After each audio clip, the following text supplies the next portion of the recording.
Watch me wallabies feed, mate. Watch me wallabies feed. They're a dangerous breed, mate. So watch me wallabies feed. All together now. Tie me kangaroo down, sport. Tie me kangaroo down. Tie me kangaroo down, sport. Tie me kangaroo down. Hi everyone, Raygun here. I just want to start by thanking all the people who have supported me. I really appreciate the positivity, and I'm glad I was able to bring some joy into your lives. That's what I hoped. I didn't realize that that would also open the door to so much hate, which has frankly been pretty devastating. Well, I went out there and I had fun. I did take it very seriously. I worked my butt off preparing for the Olympics, and I gave my all, truly. I'm honoured to have been a part of the Australian Olympic team and to be part of Breaking's Olympic debut. G'day everyone, it's Jo Bailey from Brain and Beyond. This is a channel where I sometimes talk about things that are silly, sometimes things that are serious. Well, today is a bit of a combination of both those things.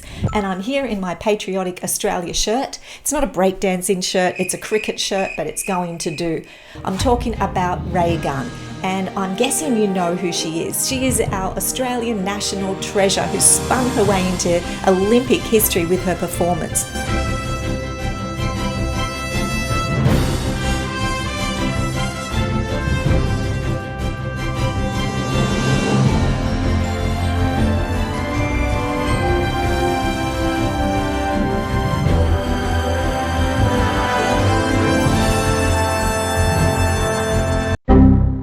In today's video, I want to have a look at Raygun. I want to ask if she is a misunderstood artist or if she is just a shameless attention seeker that won't go away. The last bit is true. She won't go away. She's popping up everywhere, in concerts, in podcasts, in reality TV contracts. And how she has become this infamous is beyond me.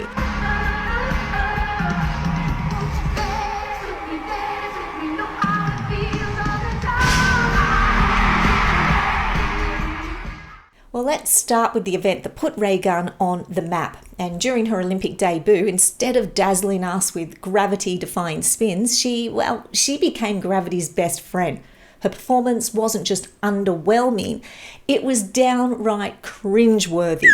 And Australia's pride took a bit of a tumble that day.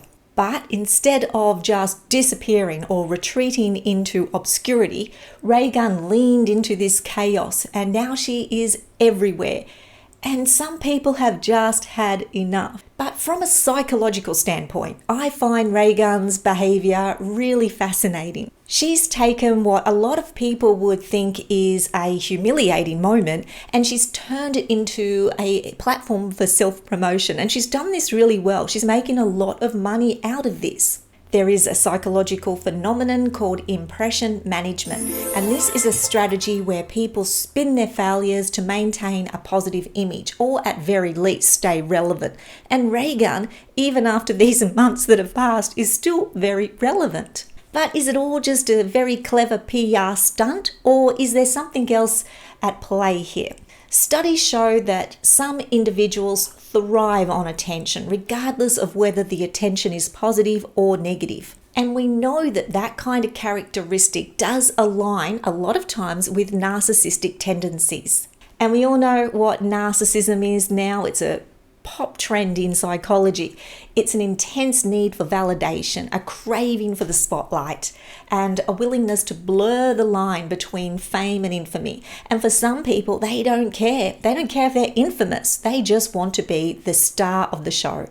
So is that Raygun, or are we being a bit unfair there?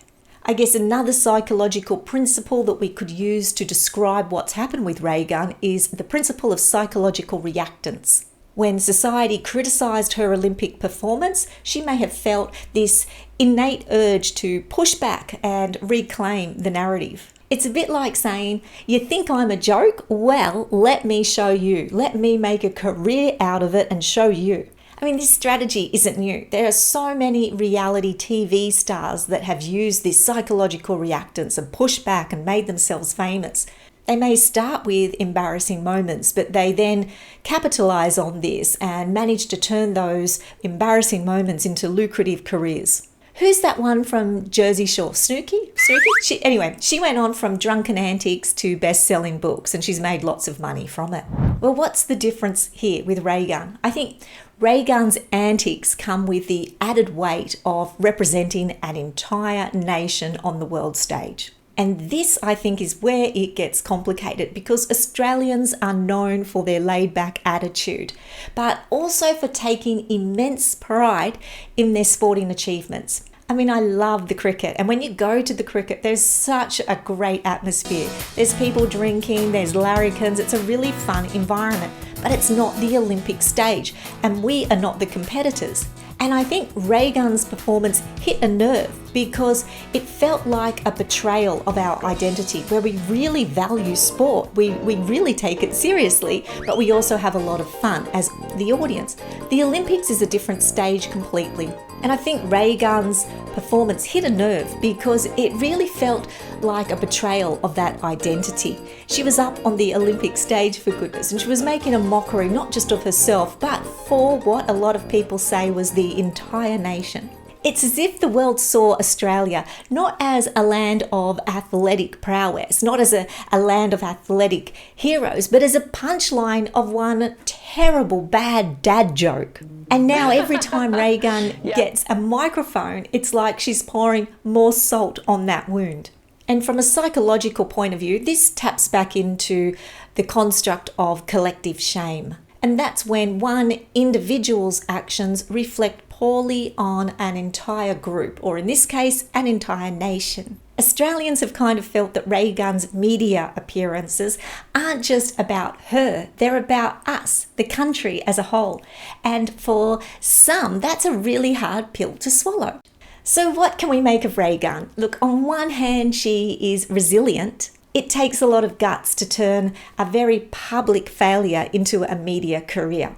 On the other hand, her relentless pursuit of attention might say more about our culture, our Australian culture, than it says about Raygun's character. Are we just rewarding her antics because we love a great redemption arc? Or are we just addicted to watching train wrecks unfold in front of us? Or maybe it's the Aussie way to find humour in disaster. We do like to joke at most things.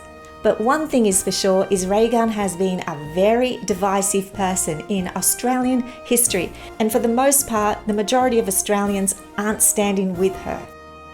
At the end of the day, Raygun is just a product of her environment, and I guess so are we. Whether you see her as a national embarrassment or as an Aussie icon, one thing is for sure, she has certainly made us reconsider what we value in our Olympic heroes. So what do you think? Is Raygun redeemable, or have we seen enough? You wouldn't do it again. Yeah. No. Yeah.